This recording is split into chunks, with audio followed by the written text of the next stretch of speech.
डोकेदुखीच तर आहे. डोकेदुखी आपल्याला जितकी नॉर्मल वाटते तितकी ती नाही. हे तुम्हाला मायग्रेनचे पण लक्षणं असू शकतात.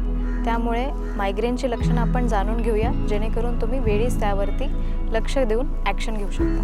मायग्रेनचे वॉर्निंग साईन म्हणजे एक तर तुम्हाला थ्रॉबिंग पेन होऊ शकतं किंवा डोकेदुखी, वन साइडेड हेडेक ज्याला आपण म्हणतो, किंवा डोक्याच्या एका बाजूला तुम्हाला पेन होऊ शकतं, ज्याच्यामध्ये हे वरनं ते खालपर्यंत रेडिएट होऊ शकतं. कोणाकोणाला मानेच्या साईडलाही होऊ शकतं, ज्याच्यामध्ये तुम्हाला अंधारी पण येऊ शकते, कोणाला चक्कर येते, कोणाला वासाने त्रास होतो.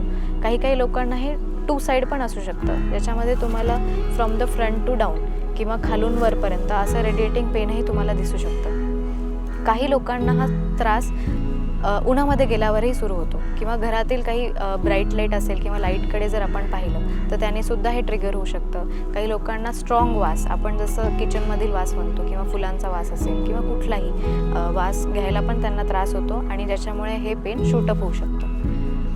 काही लोकांना फ्रिक्वेन्सी जी आहे ती तुम्हाला महिन्यातून किती वेळेस डोकंदुखी होती आणि किती वेळेस तुम्ही पेन किलर्स खाताय याच्यावरती पण डिपेंड करते की तुम्हाला पुढे जाऊन मायग्रेनची लक्षणं येऊ शकतात. काही जणांमध्ये लक्षणं म्हणजे एनर्जी पण तुम्हाला लो फील होते किंवा फटीक, याला आपण क्लिनिकल लँग्वेजमध्ये फटीक म्हणतो. तुम्ही काहीही काम केलं की तुम्हाला लगेच लो फील व्हायला लागतं, जे जनरली नाही व्हायला पाहिजे किंवा पूर्ण दिवसामध्ये नाही व्हायला पाहिजे. काही जणांमध्ये तुम्हाला मूड स्विंग्सही दिसू शकतात. खूप कंटिन्युअसली तुम्हाला जर मूड स्विंग्स होत असतील तर हे पण वॉर्निंग साईन मायग्रेनचे असू शकतात.